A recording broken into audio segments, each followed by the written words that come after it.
A car accelerates from rest at a constant rate alpha for certain time, after which it decelerates with a constant rate beta, and finally it comes to rest.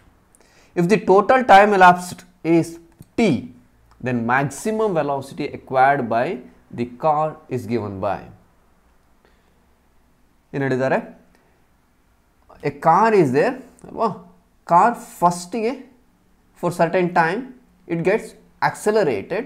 Okay, so car accelerate ಆಗ್ತಾ ಇದೆ and after certain time it gets decelerated. Okay, so if you consider a graph, you can consider velocity and time. So as per this problem, the total time elapsed ಏನಂತ ಹೇಳಿದ್ದಾರೆ ಅಲ್ಲಿ t ಅಂತ ಹೇಳಿದ್ದಾರೆ. Okay, total time taken is t.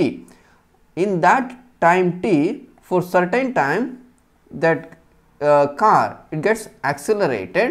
Acceleration ಹೇಳಿರೇನು? Velocity increase ಆಗ್ತಾ ಹೋಗಬೇಕು. As time passes, velocity goes on increasing. ಎಲ್ಲಿ ತನಕ? For certain time ಅಂತ ಹೇಳಿದ್ದಾರೆ. Let it be for time t1. Okay, ಇಲ್ಲಿ ನಾನು t1 ಅಂತ ಕನ್ಸಿಡರ್ ಮಾಡ್ತೇನೆ. Okay, so here to here the time taken is t1. So during that time it accelerates with a constant rate. ಏನು ಹೇಳಿದ್ದಾರೆ? Constant rate alpha ಅಂತ ಹೇಳಿದ್ದಾರೆ. Okay, and it reaches or it gets some maximum value of velocity. V max ಸಿಗುತ್ತೆ ನಿಮಗೆ. Okay, next after that ಏನು ಹೇಳಿದ್ದಾರೆ? It gets decelerated. Okay, ಏನಾಗ್ತದೆ? ಡಿಸೆಲರೇಟ್ ಆಗ್ತಾ ಇದೆ and finally ಏನಾಗುತ್ತೆ ಅಂತೆ? Finally it comes to rest. ಹೇಳಿದ್ರೆ ಏನಾಗಬೇಕು ನಮಗೆ? ಮ್ಯಾಕ್ಸಿಮಮ್ ವೆಲಾಸಿಟಿಯಿಂದ ಏನು ಡಿಸೆಲರೇಟ್ ಆಗಿ ಫೈನಲಿ ವೆಲಾಸಿಟಿ ಏನಾಗಬೇಕು? ಝೀರೋ ಆಗಬೇಕು. So this is the zero velocity. So velocity final velocity becomes zero. So ಇಲ್ಲೇನಾಗ್ತಾ ಇದೆ? Acceleration is taken as retardation ಅಲ್ಲೋ. It decelerates with certain constant rate beta ಹೇಳಿದರೆ you can consider a equal to minus beta ಅಲ್ವಾ. ರಿಟಾರ್ಡೇಷನ್ಗೆ minus sign ಅನ್ನು consider ಮಾಡಬೇಕು, ಆಕ್ಸಿಲರೇಷನ್ಗೆ ಪ್ಲಸ್ ಸೈನ್. ಓಕೆ, ಸೊ ನಾವು ದಿಸ್ ಟೈಮ್ ಇದನ್ನು ನಾನು t2 ಅಂತ ಕನ್ಸಿಡರ್ ಮಾಡ್ತೇನೆ. ಓಕೆ, ಇದು total time is t. So ಇಲ್ಲಿಂದ ಇಲ್ಲಿ ತನಕ the time is t2 and from here to here this time is t1 ಅಂತ ಕನ್ಸಿಡರ್ ಮಾಡ್ತೇನೆ ನಾನು. Okay, it accelerates for certain time t1 and it decelerates for certain time t2. ಇವಾಗ ಏನು ಹೇಳಿದ್ದಾರೆ? Total time ಹೇಳಿರೇನು? t1 plus t2 ಅಂತ ಬರಿಬೋದಲ್ಲ ನಾವು. Okay, total time taken can be written as t1 plus t2. Okay, so what you need to calculate? Maximum velocity you need to calculate. Maximum velocity ಹೇಳಿದರೆ this V value ಎಷ್ಟು ಅಂತ ಹೇಳೋದನ್ನು calculate ಮಾಡಬೇಕು. ಇಲ್ಲಿ ಕೊಟ್ಟಂಥ ಆಪ್ಷನ್ಗಳಲ್ಲಿ ಯಾವುದು ಕರೆಕ್ಟ್ ಅಂತ ನೋಡಬೇಕು ನಾವು. Is it clear? ಓಕೆ, ನಾವು ಫಾರ್ ಫಸ್ಟ್ ಪಾರ್ಟ್ ಇಲ್ಲಿಂದ ಇಲ್ಲಿ ತನಕ ಫಸ್ಟ್ ಪಾರ್ಟನ್ನು ಕನ್ಸಿಡರ್ ಮಾಡೋ. For time t1, what is a general equation? Final velocity is nothing but v0 plus at ಅಂತ ಗೊತ್ತಿದೆಯಲ್ಲ, ಕೈನೆಮ್ಯಾಟಿಕ್ equation v equal v0 plus at. So if we apply that for first part ಏನಾಗುತ್ತೆ? Final ವೆಲಾಸಿಟಿನ v ಅಂತಲೇ consider ಮಾಡುವ ಅಲ್ವಾ. Initial velocity ಎಷ್ಟು ಇರೋದು first ಪಾರ್ಟಲ್ಲಿ? Initial it is at rest, so 0 ಅಲ್ವಾ. ಪ್ಲಸ್ ಎ ಆಕ್ಸಲರೇಷನ್ ಎಷ್ಟು ಫಸ್ಟ್ ಪಾರ್ಟಿಗೆ? Alpha. So alpha. What about time? t1 ಅಂತ ಬರಿಬೋದು. So that means v equal to alpha t1 or ಇದರಿಂದ t1 equal to ಏನು ಸಿಗುತ್ತೆ ನಿಮಗೆ? v by alpha ಅಂತ ಸಿಕ್ತು ಅಲ್ಲ. t1 is nothing but v by alpha. Let it be.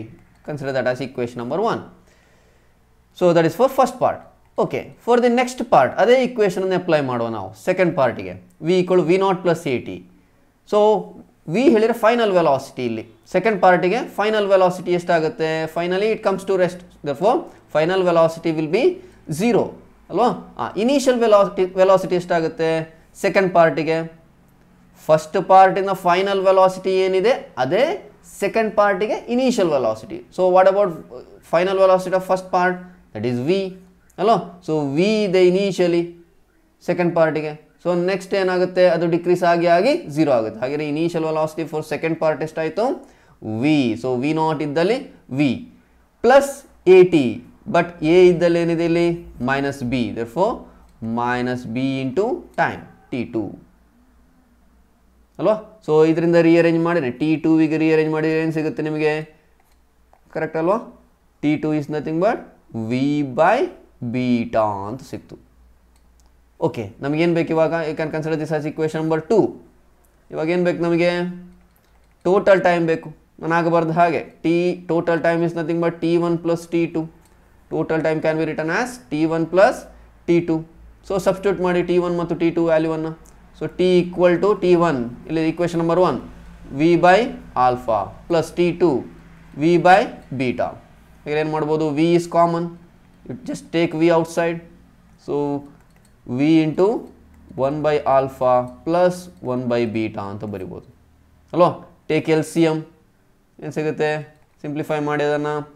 So T equal to V into alpha beta divided by ಅಲ್ವಾ, sorry alpha plus beta divided by alpha beta ಅಂತ ಆಯಿತು LCM ತೆಗೆದಾಗ. ನನಗೇನು ಬೇಕು, final velocity. ಹಾಗೆ just rearrange ಮಾಡಬೇಕು ವಿಗೆ. That implies V equal to ಈ ಎಲ್ಲ ಟರ್ಮನ್ನು ಲೆಫ್ಟ್ ಹ್ಯಾಂಡ್ ಸೈಡ್ ತಗೊಂಡು ಹೋಗಿ. ಸೊ ಟಿ ಆಲ್ರೆಡಿ ಇದೆ ಅಲ್ಲಿ, ಸೊ ಏನಾಗುತ್ತೆ, ಇದನ್ನು ಆ ಕಡೆ ತಗೊಂಡು ಹೋದಾಗ ರೆಸಿಪ್ರೋಕಲ್ ಆಗಿಬಿಡುತ್ತೆ ಅದು. So T into alpha beta divided by alpha plus beta.